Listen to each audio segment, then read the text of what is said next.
Agora eu quero o hino do Esporte Clube Corinthians Paulista.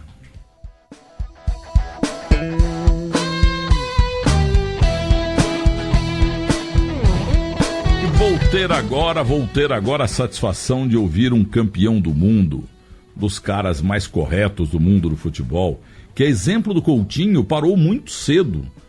Jantei com ele outro dia no Barbacoa, aliás, no final do ano passado, e ele me contou que parou muito cedo, como o Calvé aos 27 anos, Coutinho aos 27, e o Ado tinha um problema no pulso e acabou parando de jogar tão cedo. Impressionante, a medicina antigamente não era tão fantástica como hoje.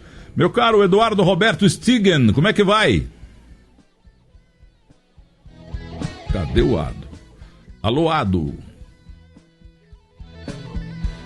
Caiu a linha. Eduardo Roberto Stigen. Leandro Tocha dizendo aqui que foi o goleiro mais bonito que você viu na vida, né? Hein? Bonito, hein? Surgiu com o Leão, os dois foram para a Copa e o Félix foi o titular. Então vamos ver se a gente restabelece o contato com o Ado, que um dia chegou do Atlético Paranaense. Ele era do Londrina. Acho que ele veio via Atlético Paranaense para o São Paulo. Jogou no Cruzeiro também. Jogou no América do Rio de Janeiro. Pouca gente sabe, mas foi pouco tempo. Estamos com o hino do Corinthians. Aí. Ado na linha. Ado na linha. Eduardo Roberto Stigen. Ô Ado, como é que vai, rapaz? Boa tarde. Boa tarde a todos os ouvintes. Boa tarde a você, Nilton. Aquela velha garra sempre aí, a gente sempre te curtindo no domingo. Estou à sua disposição. O que você manda? Eu quero que você conte história pra nós, que aquele dia lá no Barbacoa você contou lá da tua esposa tão simpática, histórias lindas do meu filho, um dos meus filhos. Eu saí de lá direto pro aeroporto para ir pra Nova York. E eu fiquei muito feliz de te ver lá. Eu fiquei olhando, né? Você lembra que você estava lá no buffet? Eu falei, mas é o Ado? Será que é o Ado? Será que é o Ado? Porque eu achava que você tinha 2 metros de altura e você estava meio com 1,90 m só. E era o Ado mesmo, e todo mundo olhando pra você, e você simples demais, tirando foto com todo mundo. É como você é gente boa, hein, seu Ado? Que é isso, rapaz. Você sabe que a gente tem um dever, assim, com o público, né? Uma admiração. Então eu sempre gostei de tratar bem o pessoal. E você também é uma figura simpática, me reconheceu, né? Tô de cabeça branca agora, com 72 anos. Quer dizer que muitos ainda não me reconhecem na rua, mas aqueles que estão mais atualizados com o futebol, o pessoal sempre me conversa, pergunta como era o Corinthians da época. Eu falei, poxa, o Corinthians da época era muito diferente do de hoje, né? A gente era mais ou menos um time amador. Tínhamos um presidente chamado Vicente Mateus, que até tinha histórias engraçadas, né? O Strick mandou ele contratar um centroavante, que o Benê estava machucado, ele contratou 3 ponta-direita, né? Ficou meio abismado. Então, hoje em dia, a gente vê que o Corinthians é outro time, outra estrutura, outra mentalidade. Sou corintiano ainda, vou ao Itaquerão de vez em quando, e levar meu neto, né? E eu gosto muito. Eu estou por aí, viu, Nilton? O Vicente Mateus contratou o Paulo Borges, o Buião, e qual é que foi o outro? Lindóia. Eu acho que tinha outro ainda. Mas depois veio o Natal, ficaram com 4 ponta-direita. Então. Aí depois, então, acho que ele contratou o Célio, que estava jogando no Nacional do Uruguai, lembra? O Célio jogou, o centroavante que jogou lá. O centroavante do Vasco, revelado pelo Célio Taveira Filho, revelado pelo Jabaquara. Ele mora hoje em São Luís do Maranhão. E ele jogou muito no Nacional de Montevidéu e um pouquinho no Corinthians. O Corinthians não jogou bem, não, mas no Nacional de Montevidéu e no Vasco ele fez gol demais. Foi mesmo. Era bom jogador. Agora, quanto à situação do Corinthians hoje, do Cássio, vai no goleiro, você falou que eu era grande. Dentro da nossa época, eu tenho 1,84 m. Era gigante. Os caras falavam, vai ter que você era gigante. Não era, não sou tão alto assim. Gigante é o Cássio hoje, esse goleiro do Palmeiras, que eu acho muito bom. Então tem o nível hoje de altura e de elasticidade, parece que melhorou bastante. Porque na época nossa, eu vou ser sincero, talvez se eu tivesse uma estrutura melhor no Corinthians, com um treinador de goleiro e tudo mais, como nunca tive, quem me treinava era o seu Dabson, que era um massagista, Então eu acho que eu teria assim, mais condições de prosseguir mais na carreira, né? E eu tive uma contusão muito séria, que foi no punho, tive que fazer um enxerto, né? E eu joguei há quase 6 meses com o punho quebrado, o médico era o Orlando Plantulo, às vezes eu chegava para ele e falava assim, pô, me tira do jogo. Ele falou, não tenho condições, tem que jogar. E o Matheus falava, põe um lado e com um lado ninguém chuta. Quer dizer, quando eu parei que não dava mais, eu tive que fazer um enxerto, aí complicou, né? Aí você estava no América ou no Cruzeiro? Eu fui para o América. Aí no América teve a seguinte história, eu estava jogando lá, cheguei a jogar na seleção carioca lá, fui convocado em jogos lá, quando tinha Paulista, Carioca, Mineira, esses jogos, e eu me dava muito com o Riva, né? Eu fui visitá-lo lá no Fluminense e o Horta me chamou lá o Francisco Horta me chamou na sala dele, falou assim, olha, você volta, chega no América, fala que você não quer ficar mais ali e volta e você vem pro Fluminense, que era a máquina na época. Eu falei, pô, claro. Cheguei no América, tratei com tudo, com a minha rescisão, né? Voltei para São Paulo e esperando aqui, nada veio. Peguei meu carro, fui pro Rio, aí eu cheguei no presidente, ele falou assim, olha, é o seguinte, nós gastamos muito dinheiro com o Ribeirinho, com o Paulo César, vê se o Corinthians quer te emprestar. Aí eu falei, Corinthians não empresta mais, pô, não tem condições e... Aí eu resolvi, falei, eu vou parar, sabe, eu Nilton, mas falei, esse negócio tá pegando pegajoso. E eu andei jogando em alguns clubes aí, como eu joguei no Velo Clube de Rio Claro, ia fim de semana jogar só. Joguei no Bragantino, que ia no sábado. Eu fui treinador lá do Bragantino também. Treinava, concentrava, porque só jogava domingo e vinha embora. Tinha as pizzarias, o restaurante ali. E aí apareceu uma proposta da Fortaleza, de Ceará, que era para me jogar o Nacional. Pô, mas Fortaleza foi brincadeira, né? Não dava para aguentar os times grandes aí, eu também desiludi. Aí eu parei definitivo, falei, não vou jogar mais bola. Aí foi que eu dei sequência aos restaurantes, a pizzaria, os negócios aí, que eu queria ficar mais em casa por causa das crianças, né? Meus filhos estavam crescendo. Você sabe que a vida de jogador é meio complicada. Na nossa época, pô, eu me lembro que era meio complicado, porque nós íamos jogar em Porto Alegre na quarta-feira e no domingo ia jogar na Bahia. Pô, eu ficava 15 dias fora, aqui dentro do país, né, de casa. Falei, vou dar um tempo no futebol, porque o negócio complicou. E o Matheus, quando eu saí do Corinthians também, essa história foi engraçada, ele chegou para mim e falou assim, Amado, eu vou te dar o passe livre, porque eu estava conversando com os médicos, parece que você não tá bom do punho, não vai ficar bom, vê se arranja algum timinho para você jogar aí. Eu falei, tá bom, vou dar sequência na minha carreira aí um pouco mais, para ver se eu aguento, né? Mas o punho é o seguinte, cada jogo ele inchava pra caramba, era um tal de tratamento, não sei o que, isso vai enchendo o saco. Falei, eu parei definitivo mesmo. O Ado, esse teu restaurante, como é que chamava? Eu tinha Picanha de Ouro, que era aqui em Pinheiros, né? E tinha a Boca do Forno, que era em Frente Palmeiras, na Natureza com a Antártica. Boca do Você Forno. Conhece ali, né? Isso, eu conheci sim, e eu vou contar no ar aqui na rádio o que eu falei para você, contando para tua simpaticíssima esposa, lá no Barbacoa. Foi mais ou menos, foi no dia 18 de dezembro que a gente se encontrou lá. E eu embarquei, de lá eu fui para o aeroporto e fomos viajar. Bom, eu era no rádio, nessa época do Boca de Forno, você uma estrela, campeão do mundo, goleiro do Corinthians e tal, eu era mais ou menos na crônica esportiva o 6º goleiro do time de aspirantes, vamos dizer assim. Mas eu levei minha mulher e eu tinha 2 filhos só, um não tinha nascido ainda, eu levei 2, fomos lá no Boca de Forno, e comemos feijoada, você lembra que tinha feijoada lá, né? Sábado nós fomos lá. E beleza, e você ia com essa simpatia toda que eu vi lá no Barbacoa outro dia, você ia de mesa em mesa e tal. E alguém bateu lá que eu era da Jovem Pan, que eu trabalhava com o Osmar Santos e tal. Aí quando veio a conta, não veio a conta, você falou que era brinde. E aquilo foi importante para mim, porque eu estava preocupado com o valor, não sabia quanto que ia dar. E você deu uma feijoada para mim, para ela e para os 2 meninos. Eu nunca vou esquecer isso, viu, Ado?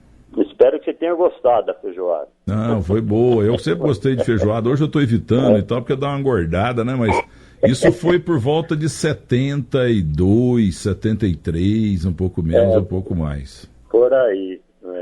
Então. É que meu auge no Corinthians foi de 70 a 73, né? Acho que deve ter sido em 74, 75, por aí.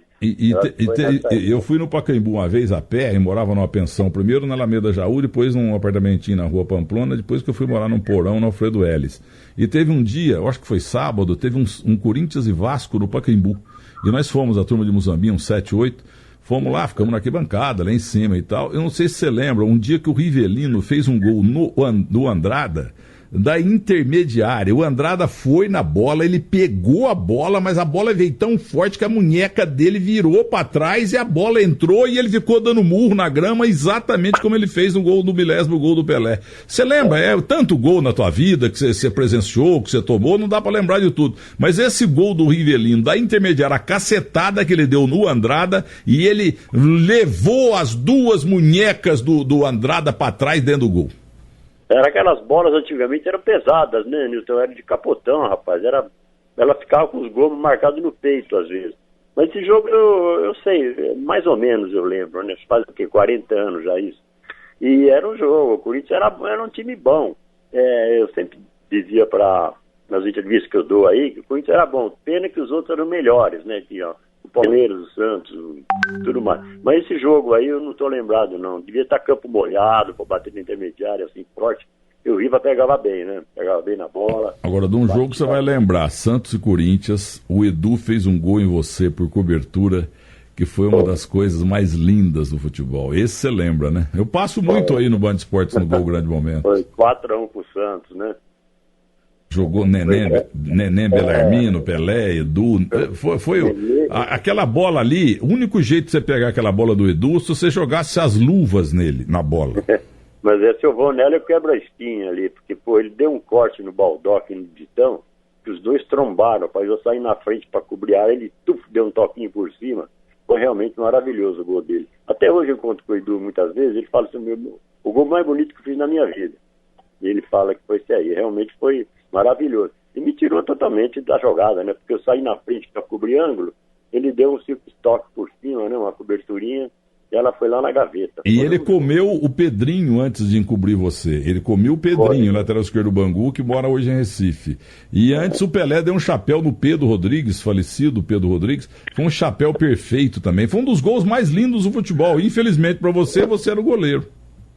Pois é, o Pelé também. Naquele dia ele não fez gol, não. Foi o Clodoaldo, o Edu, o Nenê, eu não sei o outro. Agora, o Zé Bondinha, que é o Edu, ele era esperto pra caramba. Ele tinha uns cortes muito rápidos e deixava todo mundo no chão. E realmente foi um jogo que marcou. Eu pensei que ia tomar uns 8 aquele dia, viu? Porque o Santos estava nervoso. Ô, Ado, queria que você falasse do Coutinho, que você enfrentou tanto também. Pô, Couto, rapaz, até tem uma passagem, nós fomos lá no Palestra há uns 8 meses atrás, ou 9, entregar umas medalhas para os garotos que vieram de Israel, né? E eu, Couto, o Pepe e o Mengal, viu? Rapaz, eu tava amparando os três, pô. Os três, porque eu tô ainda andando bem, tô bem, apesar das minhas dores todas, espino no ombro, as enxerto, eu tava segurando o Couto, né, que tava com o dedão já cortado, lá tava com uns problemas aí, ele não se cuidava muito, me parece, não sei se é verdade. E era uma pessoa maravilhosa, né, como gente, mas você sabe que eu não cheguei a jogar contra ele. Ah, não? Não, acho que o Coutinho eu não joguei, não lembro. Ele parou com 27 anos e ele amputou 3 dedos do pé por diabetes, devido a diabetes. Exatamente, parece que ele gostava de uma cervejinha também, mas era fantástico, uma pessoa maravilhosa, né? E é uma pena, uma perda muito grande de futebol. Eu acho que ele vai ser lembrado por muitos. Se o Pelé tem 1.000 e poucos gols aí, com uns 800, acho que ele deixou o negão na cara, viu? Com certeza. Agora, eu falei com a tua mulher aquele dia, né, para ter muito orgulho de você também, porque o teu filho aí, teu neto, porque o teus filhos e teus netos, porque você na Copa de 70, porque normalmente o goleiro reserva fica meio emburrado ali e tal, porque quer jogar, né? Que o goleiro é uma posição só. Dos outros 10 da linha, sempre tem variáveis, então você tem uma chance maior de jogar. Agora o goleiro não. O goleiro fica ali na reserva, ele só entra se o goleiro que está no campo for expulso ou se machucar. E você foi o cara que mais vibrou em todos os gols do Brasil na Copa de 70. Aparece o Ado pulando, abraçando a todo mundo lá em cima, cabeça loira e tal, aquele agasalho bonito. É uma imagem histórica sua também, viu? Mesmo sem jogar. Mas o espírito de seleção, Nilton, é esse aí, né? A gente tem que acatar a decisão do treinador. Eu realmente joguei com a preparação quase toda. O último jogo foi em Guanajuato, que nós fizemos lá, até dei uma cabeçada na trave, eu tinha uma disposição danada. Eu achava que ia jogar, né? E o Zagallo, no sigilo, sei lá, optou pelo Félix pelas seguintes condições, porque ele tinha mais experiência. Eles achavam que eu ou o Leão eram muito novos para jogar. Eu tinha 21 anos, o Leão tinha 20, se não me engano. Ou 20, 19, não me lembro. E a nossa disposição, assim, era dar maior moral para o Félix, porque dependia de uma Copa do Mundo ali, né, meu? E ele foi bem nas todas as partidas. Eu gosto muito do Félix, como eu adoro o Leão também. São pessoas que são goleiros que, sei lá, se hoje existe essa categoria aqui no Brasil de goleiros, eu acho que fomos nós que demos o pontapé inicial, né? Começamos com uma certa mentalidade, porque no Brasil não existia goleiro. Todo mundo falava que um time grande começa com um bom goleiro, né? E o Brasil não tinha. Então eles importavam na época. O Mazurkiewicz jogava no Atlético, o Serras no Santos, esse do Vasco que você falou aí, o Andrada. E tinha um monte de goleiro estrangeiro porque tinha essa mentalidade que aqui não tinha. E a gente não tinha treino específico, né, para goleiro antigamente. Começou na seleção com o Carlesso, né? E o Félix, realmente, ele foi bem, tinha experiência. Eu achei que ele, contra a Inglaterra, ele foi o nosso grande goleiro, que ele pegou umas bolas ali. Aquele jogo foi engraçado, né?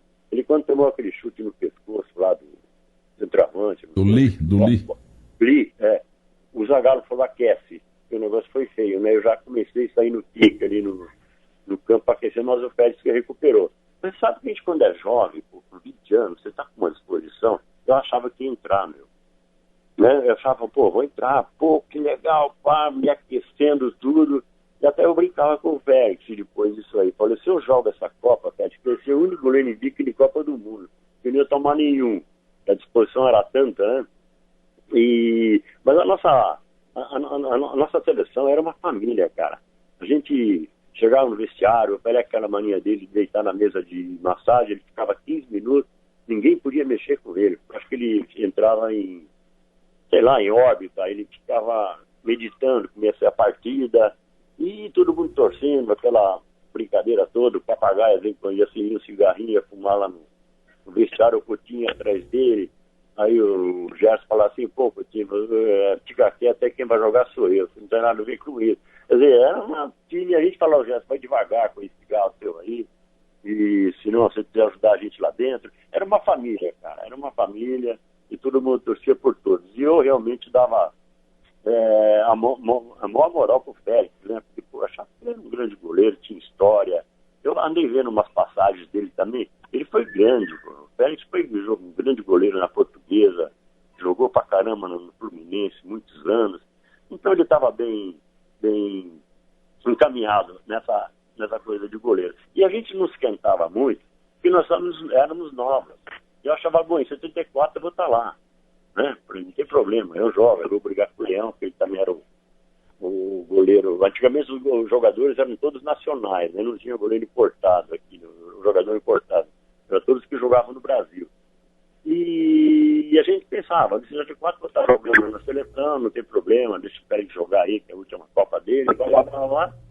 Aí em 74 já estava tudo estourado, não deu mais para mim. Deu pro Leão, que ele foi em várias Copas, foi em 3 Copas, né? Jogou bem, um grande goleiro.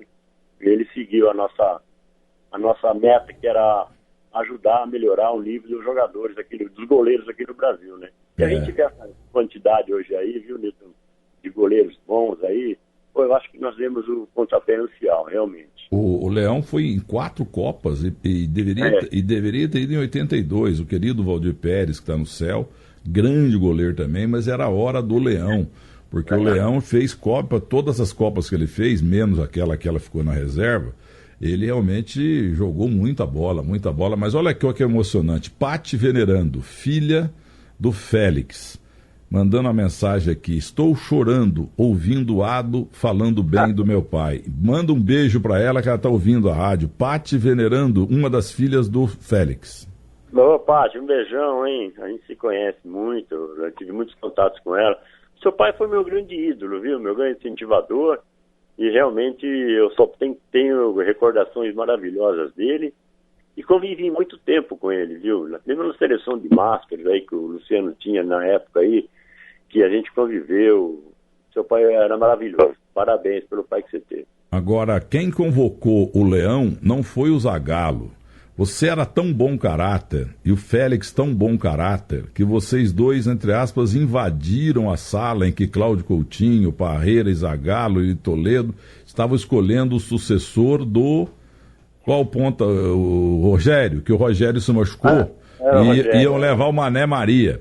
Aí vocês dois entraram lá e falaram, gente, ó, nós somos sapo de fora aqui, mas eu queria que vocês ouvissem a gente, porque nós somos dois goleiros. O Félix é o titular, eu sou o segundo, mas o Félix machuca e eu entro, eu não vou ter reserva. E se eu machucar no treino, o Félix não vai ter reserva. Então traz o Leão.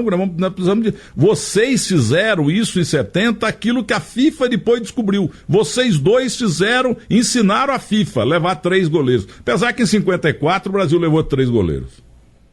Ali foi o seguinte, o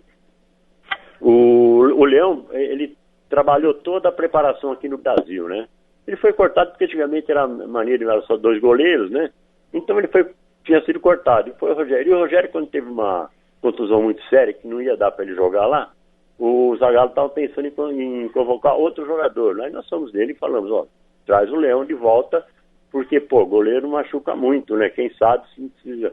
E ele realmente aceitou a decisão e o Leão foi naquela Copa, né? Porque a gente realmente interferiu ali, falou, não, deixa o Leão, que o Leão é gente boa, e está trabalhando com a gente já há 5 meses, que a gente se apresentou em janeiro e fomos jogar em julho, né? Antigamente a gente ficava concentrado lá 5 meses no Retiro dos Padres, lá no Rio, no Itanhangá, e treinava no Itanhangá Golf Club, que era um campo improvisado. Então foi isso aí, realmente nós tivemos participação nesse lance do Leão ser reconvocado.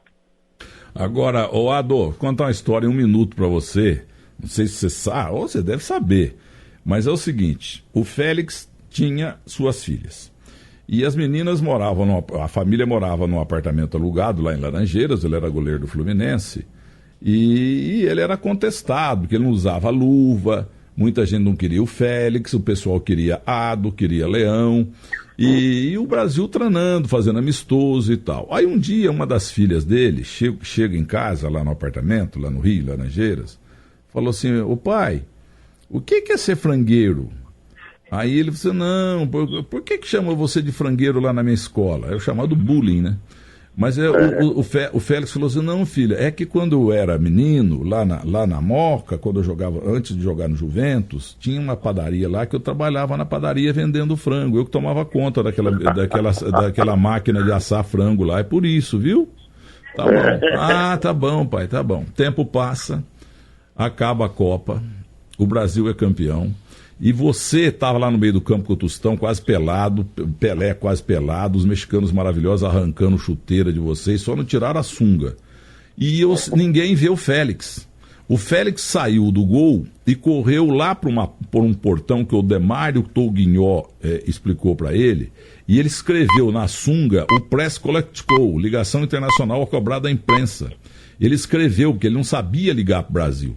Aí, quando acabou o jogo, ele correu lá para aquele portão e entrou pro corredor gritando, teléfono, teléfono, teléfono. Aí alguém lá numa secretaria da vida lá do Estádio Azteca, eles deram o telefone para ele, ligou lá para as Laranjeiras, mas ele não tinha nem telefone. Você sabe que o telefone naquele tempo era muito caro.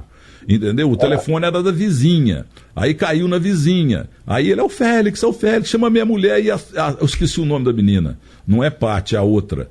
Entendeu? Chama ela e a minha mulher e tal. E vieram as duas. Enquanto não chegavam, durante uns 30 segundos, ele ficou escutando os fogos em Laranjeiras, como no Brasil inteiro, todo mundo comemorando o Brasil campeão do mundo, tricampeão do mundo. Aí vem a mulher dele, do Félix, bem, não passa pra ela, passa pra minha menina, passa pra ela. Aí ele falou assim, ele gritou pra ela, ele me contou isso toda vez eu até me a chorar. Ele falou assim, filha, aqui é o teu pai.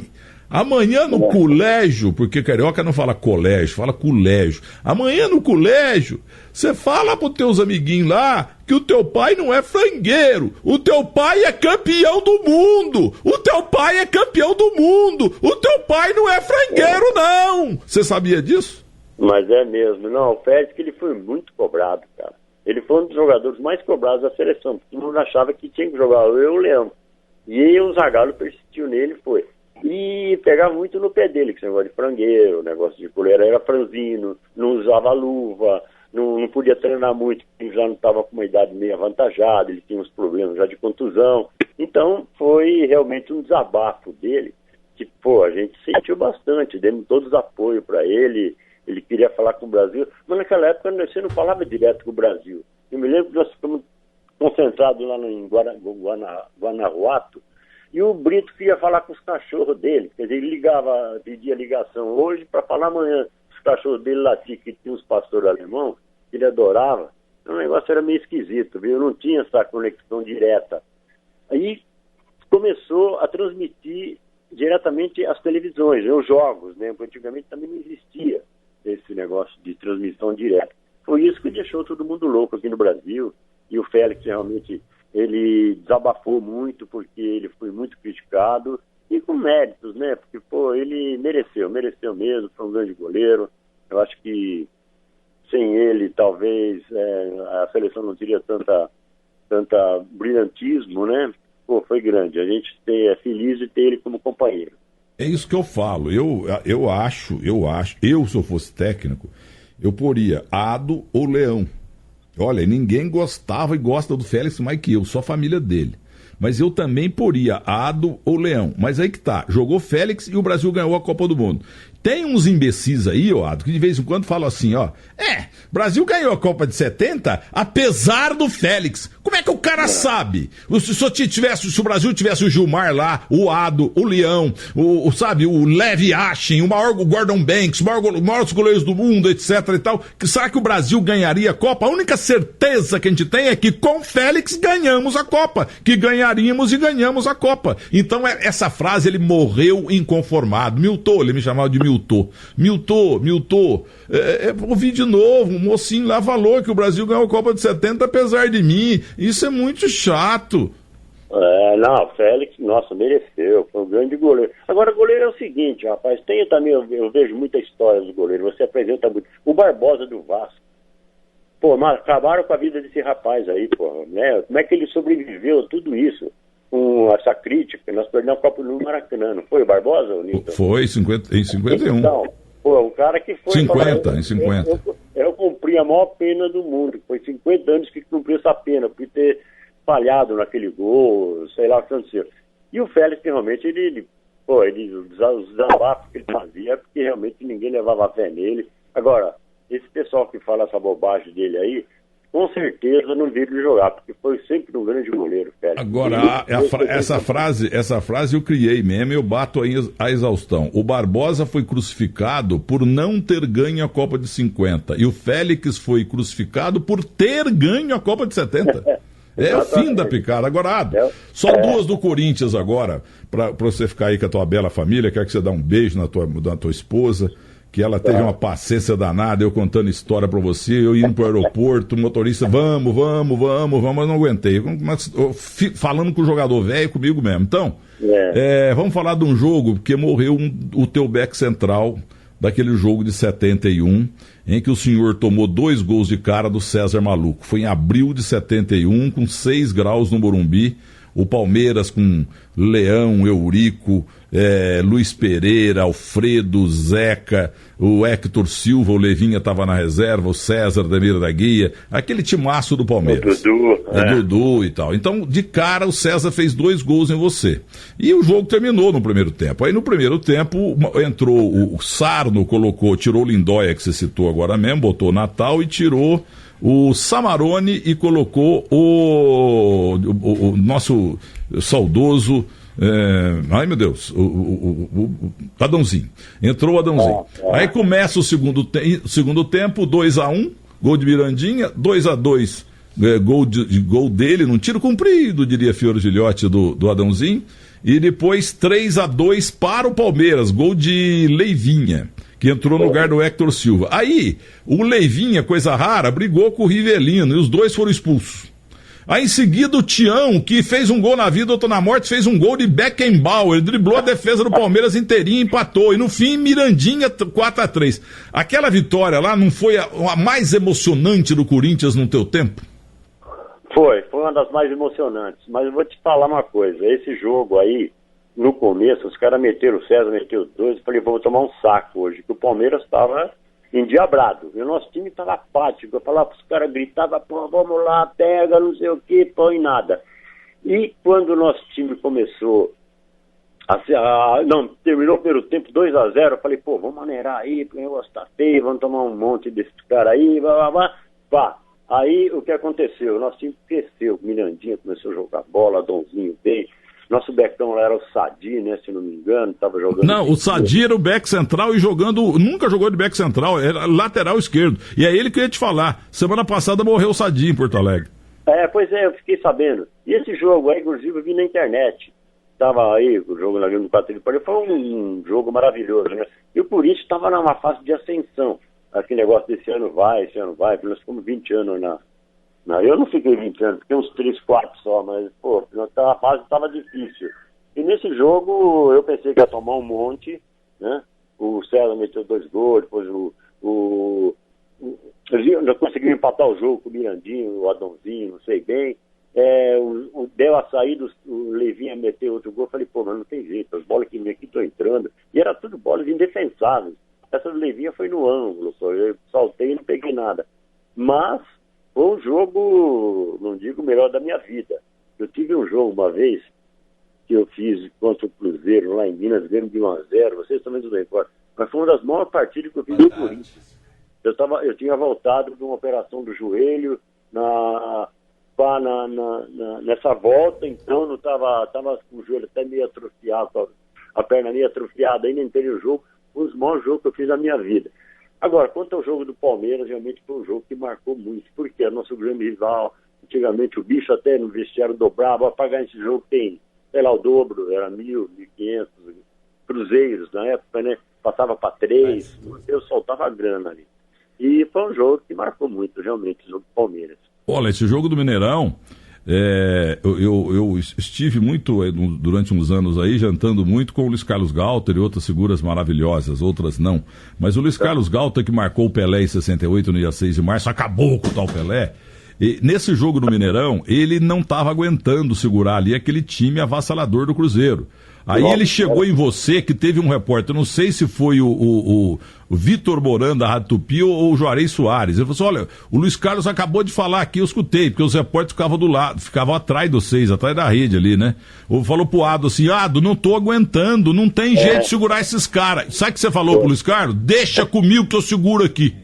Isso eu ouvi, e torcendo contra o Corinthians. Eu ouvi numa dessas rádios alguém falando isso, que o Luiz Carlos falou que não estava dando para ele, você falou, deixa comigo. E você já adiantou que foi a melhor atuação tua. Foi uma das melhores. E nesse jogo, você falou bem, o Cruzeiro tinha um time, olha um timaço. Era Dirceu Lopes, Tostão, jogava o Piazza. No ponto esquerdo, acho que era o Joãozinho, né? Na ponta direita do Natal, que era impressionante. E tinha um tal Devaldo, centroavante, ele batia com os 2 pés, né? Uma facilidade. Eu não sei, esse rapaz aí, faz tempo que eu não vejo falar nele. Ele tá lá em Belo Horizonte, Natal, Evaldo, Seu Lopes, Tostão e Hilton Oliveira, era um timaço. Evaldo, era grande jogador, eu era fã dele, cara, era um tremendo, batia com as 2 pernas, mas bem pra caramba. E tipo, o Luiz Carlos realmente falou isso, o goleiro não se vira aí porque eu não tô aguentando. Eu falei, deixa comigo, para fazer o quê? Aí eu saí em todas, falei, até o pênalti é minha, pode se cruzar eu vou pegar. Eu saía bem do gol, viu? Dava umas mancadas às vezes, mas eu saía bem. Eu chegava pro Ditão, adianta, sai da área pequena que eu vou sair. Se eu não pegar a bola, eu vou pegar o cara. Né? Eu me jogo em cima dele. Antigamente era difícil os caras dar pênalti nessa jogada do goleiro, né? Você podia ir pra cima do atacante, antecipar, dar cotovelada, ou ombrada, e dava um jeito de tirar. E o Luiz Carlos falou pra mim, só se vira, eu falei, tá bom, dá adianta a defesa aí até o pênalti que eu vou pegar tudo aqui atrás. Ado, eu vou te colocar agora no Morumbi em abril de 71. 3-3 está o jogo, Ossa. Passa por Sadi, o gaúcho descarrega para a linha intermediária, sobe então Zé Maria, faz o passe lá na frente para Adão, Adão dá a bola para Natal, Natal devolveu para Adão, Adão vai embora, infernalmente carrega Adão, já fez o passe para Mirandinha, cortou o Baldock, vai chutar, atenção, chutou bola prensada, sobrou para Mirandinha, fogo, chutou, gol!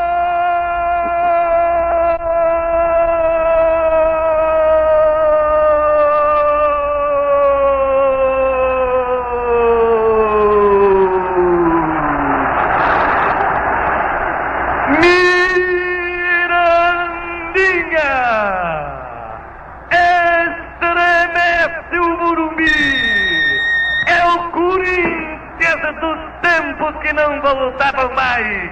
É o Corinthians que emerge das próprias cintas. Uma virada espetacular. O impossível praticamente acontece. De 2-0 que perdia, o Corinthians vira, está ganhando por 4-3, torcida brasileira. Outra vez Mirandinha número 9. Outra vez jornada arquitetada por esse moço sensacional que é Adãozinho. O tempo passa, 43 agora, torcida brasileira. Crepúsculo de jogo no Morumbi. 4 para o Corinthians, 3 para o Palmeiras. Em jornada memorável do futebol paulista, torcida brasileira. Agora o Corinthians prende bola, o Palmeiras está desarmado. Tô vendo você no gol pulando lá, feito sapo, viu? Ô Nilton, você observou aí que você, como gosta do futebol, você gosta do futebol antigo, o barulho da torcida. Aquele dia acho que tinha umas 121 pessoas no Morumbi ali, que aquilo balançava tudo, até o estádio eu sentia que balançava. Era impressionante a quantidade de pessoas que estava naquele jogo. Eu não sei o motivo, o porquê daquela torcida toda, né? Porque era aquele campo tão cheio, estava um frio lascado, né? Estava lotado. Realmente foi maravilhoso esse jogo e foi um dos grandes jogos realmente que o Corinthians fez quando eu estava no Corinthians ali, né? É verdade. E torcida dos dois times, né? Porque hoje tem essa frescura de torcida única aí. Vai tomar banho na soda, pô. Não tinha briga, né? Não tinha nada. Agora, para completar, Ado, muito obrigado pela entrevista. Você sempre lúcido, muito inteligente, um cara culto. Diga pro ouvinte, você tem quantos filhos, quantos netos e se tem algum jogador de bola na família, algum goleiro? Não, eu tenho 3 filhos, que é a Juliana, o Marcelo e o Eduardo. O Marcelo andou treinando no Morumbi, no tempo do Muricy. Ele já estudava, ele sabia das dificuldades que eu passei, e ele chegou no Muricy e falou assim: Muricy, eu não vou jogar mais, não, só para ele emprestar ele pro Et Jundiaí na época. Eu vou estudar, que eu não tô afim de jogar bola, não. Parou. E o que me deu os 2 netos foi meu filho Eduardo, o caçula, que é o Luiz Eduardo, que está jogando lá no oeste de Barueri, joga lá no Sub-12. E tenho a Maria Luísa, que é a nossa gatinha, né? Nós temos 3 netos, 2 netos e 3 filhos. E casado há 45 anos. Apesar da minha fama de boêmio, então, estou casado, não era nada que falavam também. Eu falei isso pra tua mulher, você lembra? Ela não ficou com raiva de mim, não? Mas ela falou assim, mas eu estou casado com ele há 45 anos. Os caras falavam muito. Sabe o que aconteceu na época? Tem mais um tempinho aí? Não, claro, você parava a Rua Augusta, pô. Não, o Narciso Gênio chegou para mim, uma vez da revista Placar. Ele falou assim: olha, em São Paulo não ia mulher em campo, né? Sabe que era clube do Bolinha, só ia nos barbudos, né? Fim de tarde, domingo. Aí ele falou: vou fazer uma reportagem, você é um cara mais ou menos bem diferenciado, é loiro, tem olhos claros, babá, grandão, tá no Corinthians, campeão do mundo de 70. Vamos fazer uma reportagem com mulheres assim, assediando jogadores, indo vendo jogadores, para ver se a gente começa a encher esses estádios de mulheres. Falei, tá bom. E aí todos os dias da semana ele tirava foto. No Corinthians ia muita escola, fazer reportagem, fazer não sei o que, fazer entrevista com a gente. Vamos tirar umas fotos de você com uma moça. E no Parque São Jorge, então eu estava ali um dia ali, segunda com uma, terça com outra, quarta com outra, quinta com outra, sexta com outra, sábado e domingo eu estou com a mão levantada. Peraí, hoje tem jogo.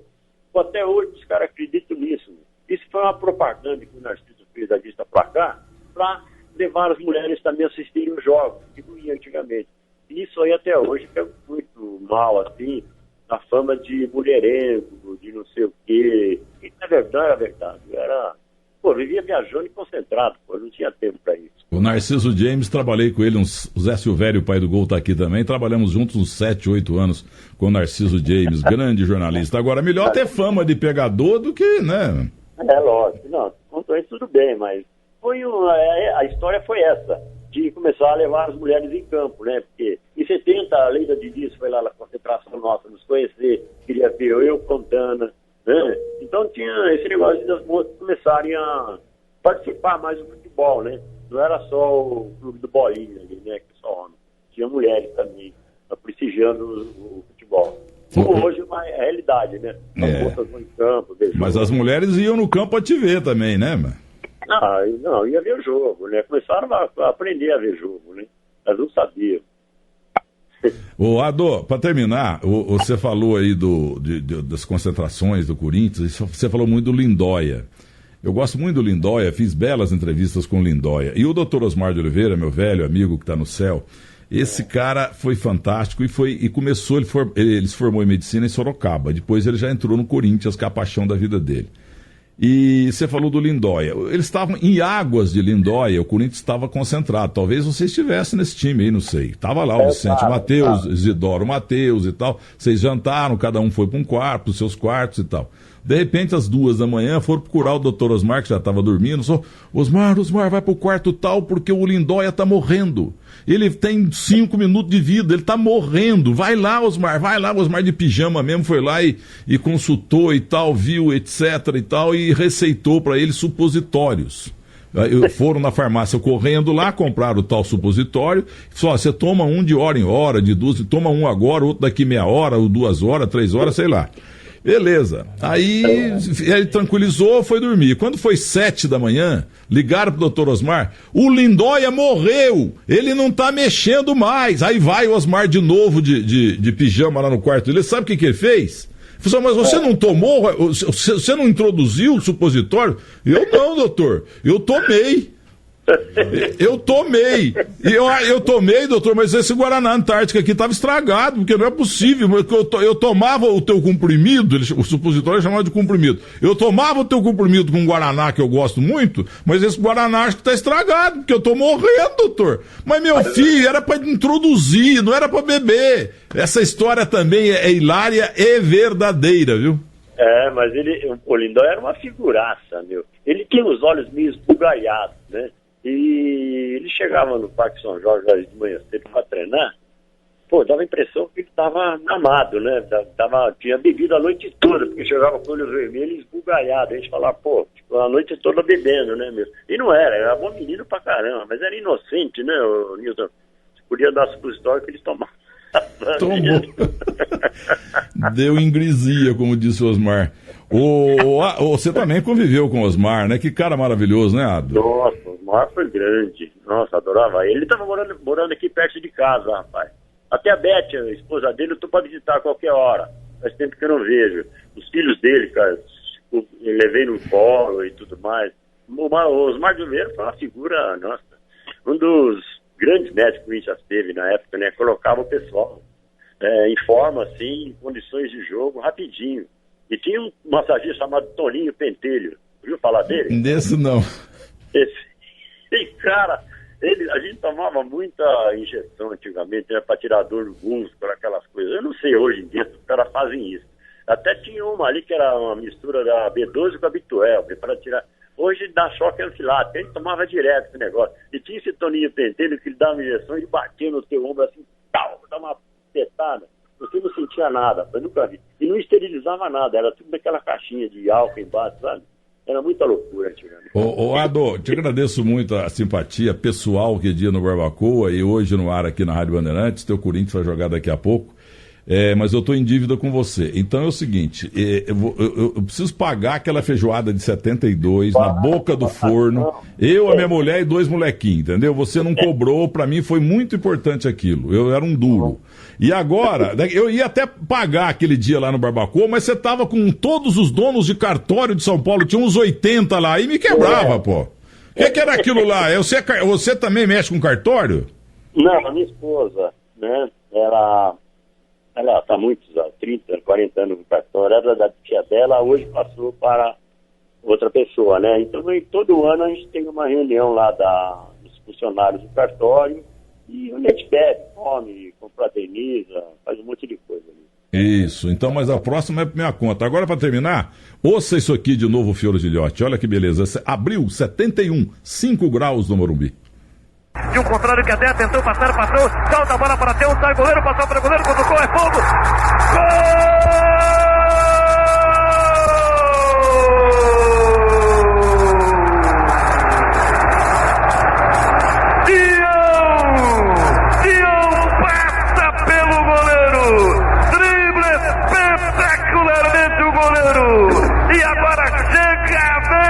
Da torcida corintiana festejar o grande gol.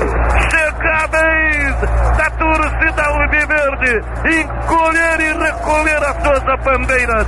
A bola foi de longe endereçada para Tião.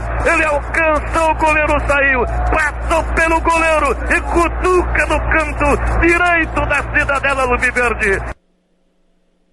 Ganhando o Corinthians pela contagem de 4-3. Bola correndo, desce, Deco girou, perdeu para Natal. Natal desta vez é bloqueado. Acaba perdendo bola então para Baldock. Apita o árbitro.